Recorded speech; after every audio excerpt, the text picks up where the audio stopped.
unexpectedly after living abroad for 6 years, and it was a great opportunity as it brought me back to my roots.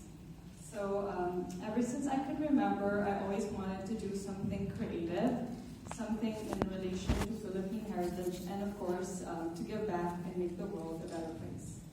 So what a better place to start than my own country, of course. So I started to explore opportunities in the fashion industry, and I discovered the Philippine ethnic tribe. I will tell you more about the tribes as we go along, but first, let me show you a short video about our brand story.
So that was just a short video about the brand.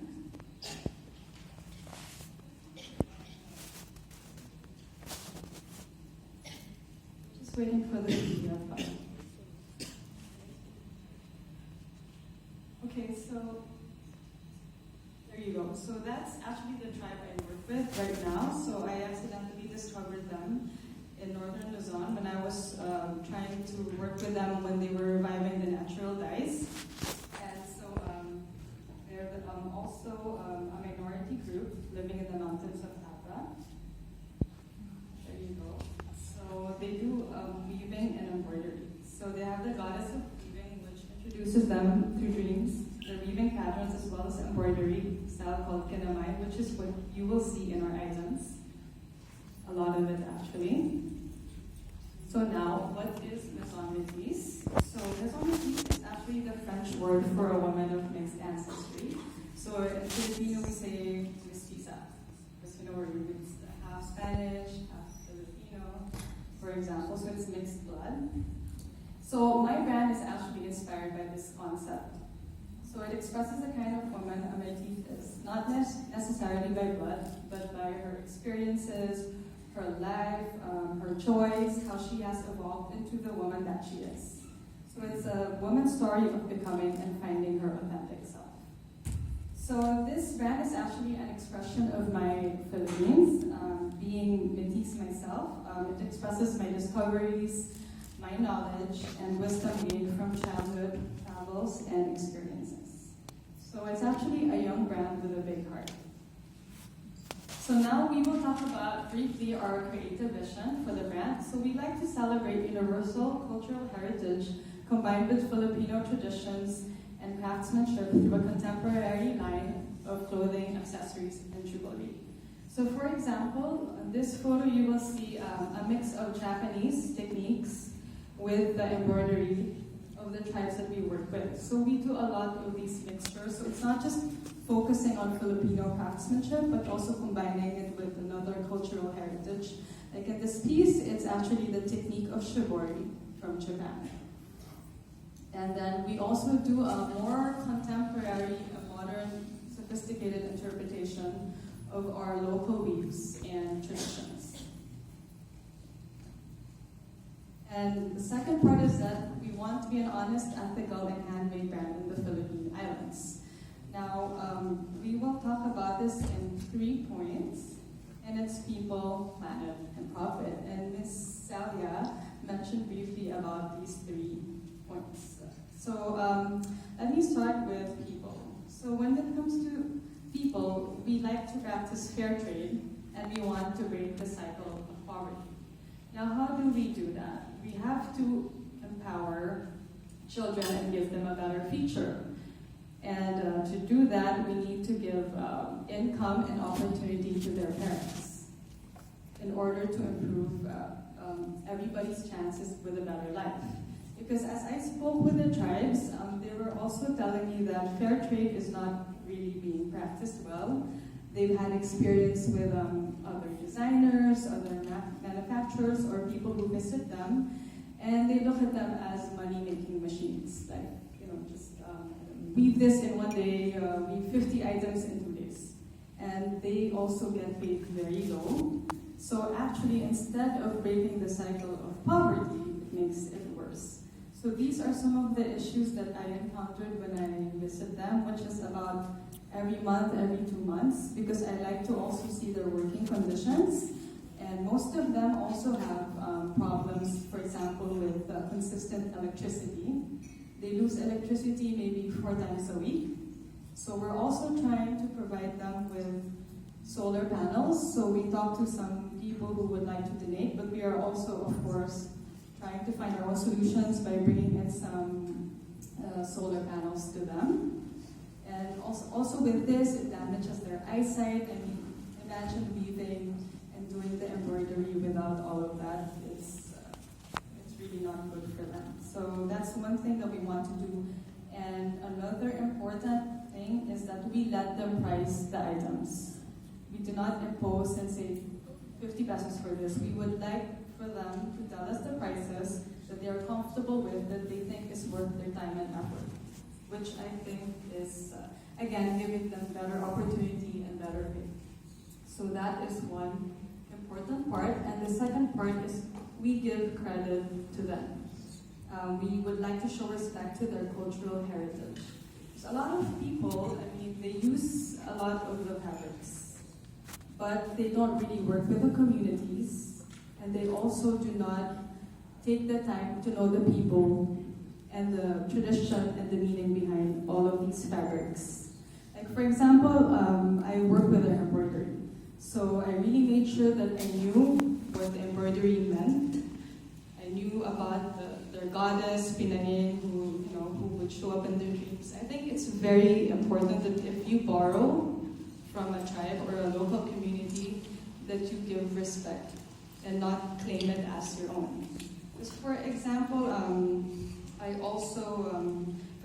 I worked with one of their original designs, which is the blanket poncho. But that is not my original design as a designer.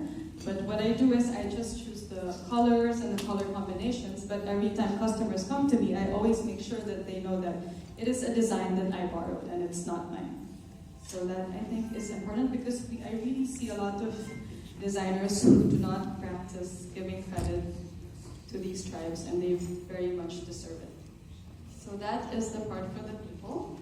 And the second part, so that's me. I visited them, again, once or every 2 months. They are the ones I work with. That's Aunt Norma on the left, and she did that because she didn't know how to paint. So she wove their story, and it was beautiful. You would have to see it in person.